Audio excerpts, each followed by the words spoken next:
Welcome to நம்ம Beast. Hi, welcome to my channel.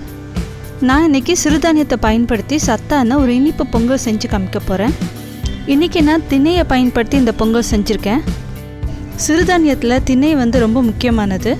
தானியங்கள் பயிரிடப்படுவதில் திணை 2வது இடத்துல இருக்குது. திணையை உயிர் சத்து கொண்ட தானியம்னு கூட சொல்லுவாங்க. பழங்காலத்தில் அரசர்கள் வேட்டைக்கு போகும்போது கூட இந்த திணை மாவை தான் அதிகமாக கொண்டு போவாங்க. இப்போ ரொம்ப ஆரோக்கியமான, குழந்தைகள்லேருந்து பெரியவங்க வரைக்கும் ரொம்ப விரும்பி சாப்பிடக்கூடிய இந்த இனிப்பு பொங்கலை எப்படி செய்கிறதுன்னு பார்த்துடலாம். இதில் மண்சட்டி நல்லா சூடானதும் 2லேருந்து 3 டீஸ்பூன் அளவுக்கு சுத்தமான பசு நெய் சேர்த்துக்கோங்க.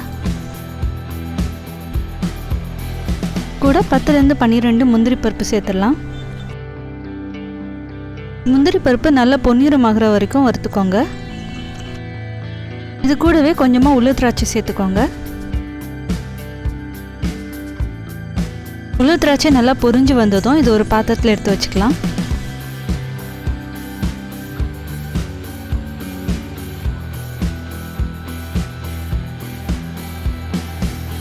இப்போ அதே சட்டியில் 1/2 கப் அளவுக்கு பாசிப்பருப்பு சேர்த்துடலாம்.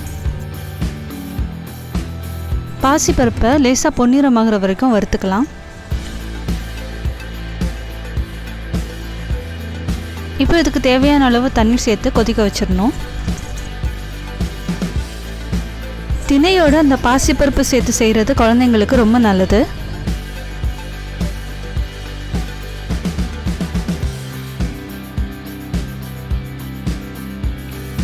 பாசிப்பருப்பு நல்லா கொதிக்க ஆரம்பித்ததும் 1 கப் அளவுக்கு திணையை நல்லா கழுவி இதோடு சேர்த்துடலாம். திணையில் கால்சியம் அதிகமாக இருக்குது. இப்போ உள்ள குழந்தைங்களுக்கு, பெண்களுக்கெல்லாம் கால்சியம் பற்றாக்குறை இருக்கிறதுனால இது ரொம்ப பயன்படக்கூடியதாக இருக்கும்.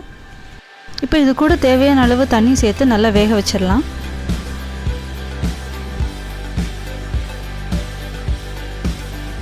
திணையை குழந்தைங்க அதிகமாக எடுத்துக்கிறதால அவங்களுக்கு கால்சியம், புரதம், இரும்புச்சத்து, நார்ச்சத்து, மெக்னீஷியம் எல்லாமே அதிகமாக கிடைக்கும்.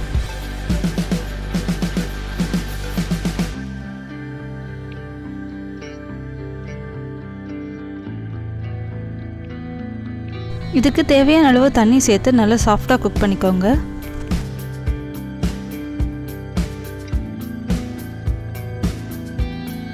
இப்போ திணையும் பாசிப்பருப்பும் நல்லா வெந்துருச்சு. இப்போ இது கூட ஒரு 2.5 கப்பு பனங்கற்கண்டு சேர்த்துடலாம். இந்த பனங்கற்கண்டு நெஞ்சு சளி, இருமல் எல்லாத்துக்குமே ரொம்ப நல்லது.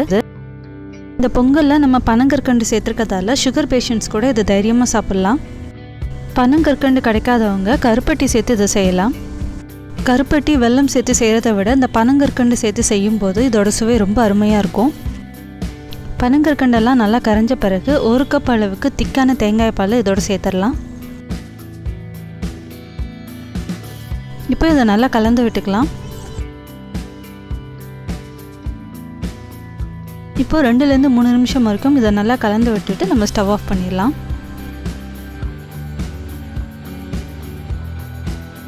தேங்காய் பால் சேர்த்தப்புறமா இது ரொம்ப நேரம் கொதிக்க வைக்கக்கூடாது.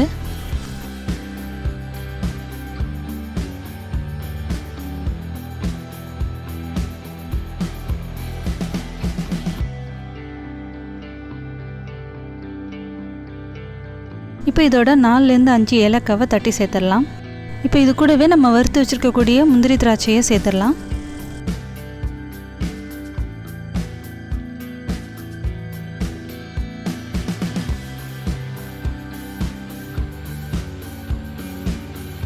இப்போ இதில் 1 டீஸ்பூன் அளவுக்கு சுத்தமான நெய் சேர்த்து ஸ்டவ் ஆஃப் பண்ணிடலாம். அவ்வளோதான், ரொம்ப ஆரோக்கியமான திணை இனிப்பு பொங்கல் இப்போ ரெடி ஆகிடுச்சு.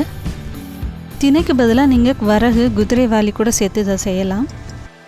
வாரத்துக்கு ஒரு முறையாவது குழந்தைங்கள்லேருந்து பெரியவங்க வரைக்கும் எல்லோரும் இந்த சிறுதானியங்களில் உணவில் சேர்த்துக்கிறது ரொம்ப நல்லது. கண்டிப்பாக குழந்தைங்க எல்லாருமே இதை ரொம்ப விரும்பி சாப்பிடுவாங்க. இதோட சுவையே ரொம்ப அருமையாக இருக்கும். சக்கரை நோய் உள்ளவங்க கூட இது தைரியமாக எடுத்துக்கலாம். Thank you. Thanks for watching. Subscribe நம்ம பீஸ்ட்.